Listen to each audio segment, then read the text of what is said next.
Mais alguma questão? A escola austríaca tem alguma coisa que fale por exemplo, você fala da questão do valor, da incerteza, tudo isso que você tem também a escala de valores individuais, o alter ego, aquela coisa toda. A coisa de escolher A e não escolher a B, Será que isso tem, lógico, tem a ver com a cultura, mas existe alguma coisa voltada para a genética?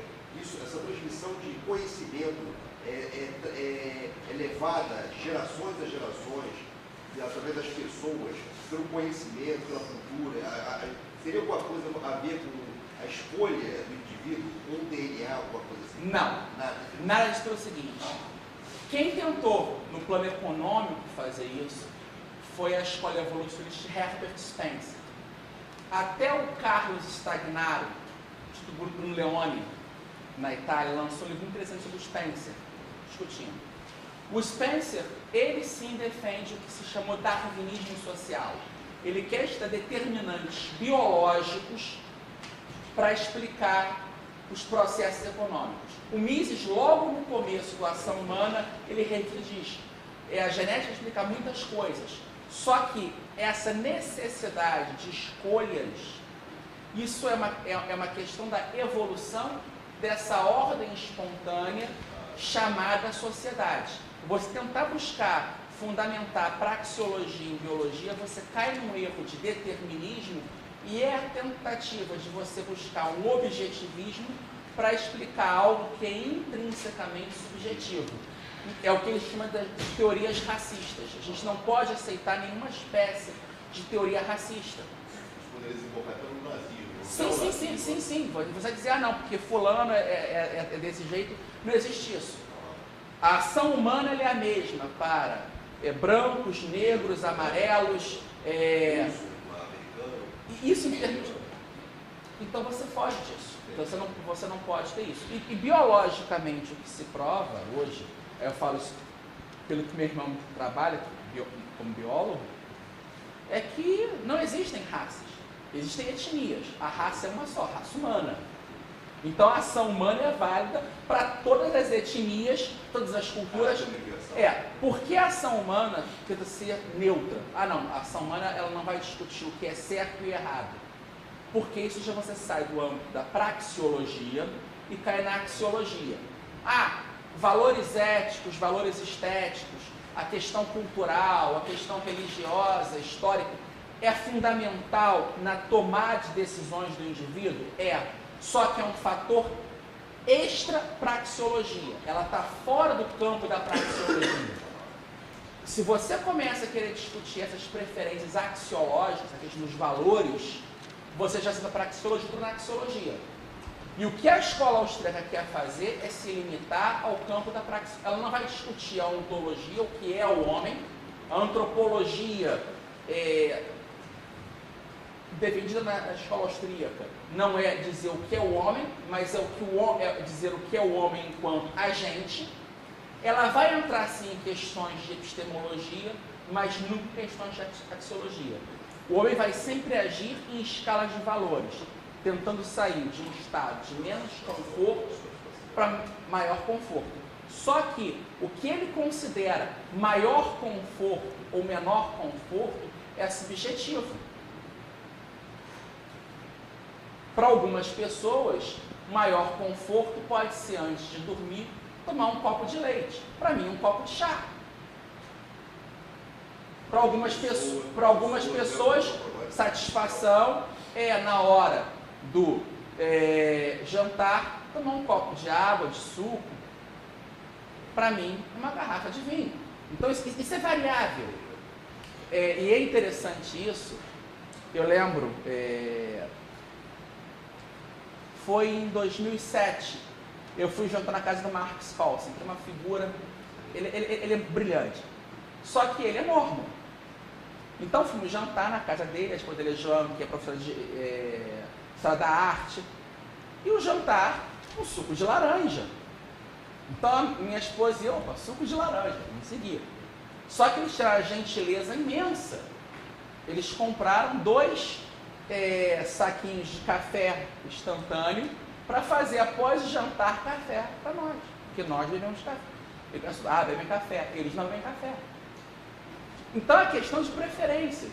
E não há contradição entre um grande defensor da escola austríaca ser um órgão por as limitações culturais que dá isso.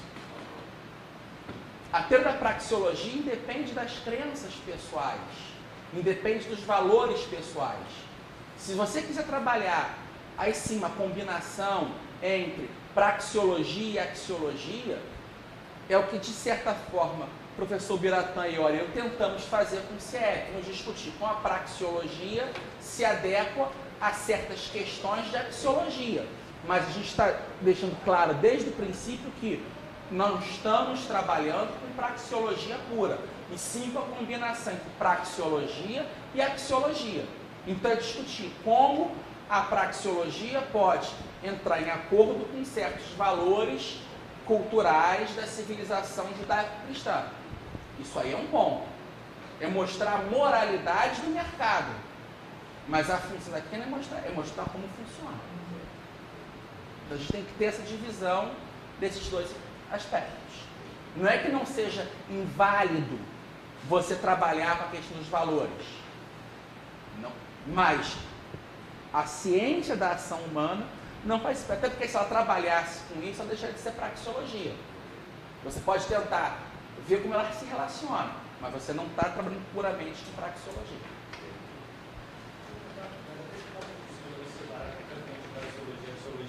De repente, a ação humana também pressupõe... Não, sim, não é impossível. No mundo real, é que está.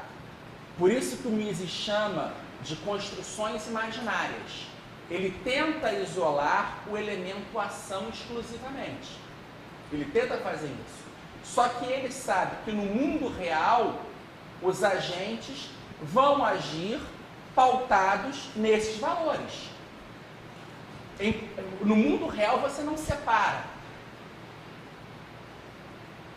Então você não vai conseguir nunca desvencilhar desses valores.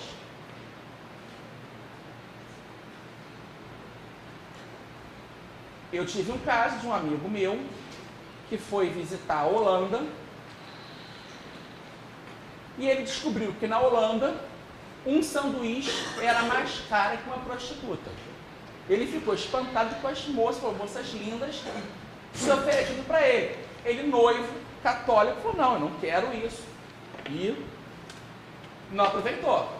Por uma questão de valor axiológico pessoal, ele não consumiu a prostituta. Era um super, em termos, se você analisar puramente em termos de ação humana, eu vou comer sanduíche nada, eu quero holandesa. Mas, pela a tomada de decisão dele, se deu com base em valores. E ele disse, não, eu vou gastar dinheiro em sanduíche, eu quero só o sanduíche. De lá ele foi para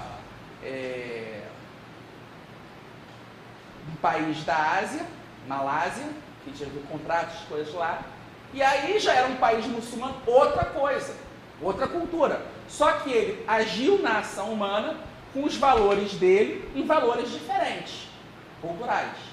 É inseparável a praxeologia no mundo real, mas quando você vai formular a teoria, você não pode tentar jogar esses influxos axiológicos dentro da ação humana, porque você transforma a ação humana em pontos particulares. Você pode até dizer, não, mas existem questões axiológicas que são universais. Todas as culturas defendem um núcleo básico de princípios comuns, o que se chama de lei natural, ou que C.S. Lewis em Abolição chamou de o tal. Você até pode dizer isso, só que você, quando vai discutir isso, você já está saindo da teoria pura da praxeologia. Bom, eu tenho duas perguntas pontuais, estou pensando se vale a pena fazer outra pergunta, como você falou, para dar muito trabalho, mas tudo bem. A primeira é que você falou de um filósofo que fala do poder, que começa à medida que acaba a autoridade. Robert Nisbet.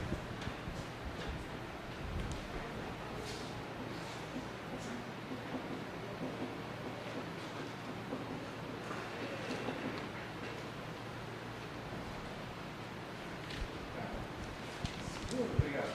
Você fala que a linguagem surge por dois motivos. muito religioso e o outro eu não peguei. Interações de troca, de comércio. São dois motivos. Um é pela questão do culto, e o outro, e aí você tem um historiador inglês, o Christopher Dawson, que diz que a base da cultura surge pela questão do culto. As pessoas começam a criar linguagens, arte, para responder esse relacionamento entre o indivíduo e o transcendente. E aí você pode ter duas posturas. Eu acredito que existe morte transcendente, acredito em Deus, então isso é real, ou isso é um mito, é uma ficção. Mas mesmo que eu ache que esse culto é uma ficção, eu tenho que entender que a base da formação da cultura se deu por intermédio desse culto. Essa é a questão. Então o Dawson é por aí. Então surge disso. E o outro aspecto é o aspecto econômico. Você não pode fazer como certos linguistas marxistas que querem transformar toda a linguagem como fruto da relação econômica. Aí você cai em teorias loucas de política correta, como a linguagem ela se torna um fruto, um meio de dominação cultural da burguesia. Você começa a quebrar a linguagem. E aí a questão do Orson Welles, 1974, a ideia da nova fala, nova língua, que você começa a criar um monte de eufemismos para poder não dizer certas coisas. E aí você perverte a linguagem perde o sentido. A linguagem não foi criada por uma classe, por um burocrata. Eu lembro aqui de um professor meu, professor Alberto Oliva, que dando aula no FRJ, o aluno, aquele marxista ferrenho, começa a discursar. Aí ele, como professor, fala: peraí, você empregou essa linguagem, a palavra certa é assim que se diz. Aí ele: eu não sigo esses ditames burgueses da língua. Aí ele falou: alto lá, você acabou de dar a língua para a burguesia. A língua é de todos. A preservação dela é óbvio da sociedade e a evolução dela, porque a língua você não pode parar.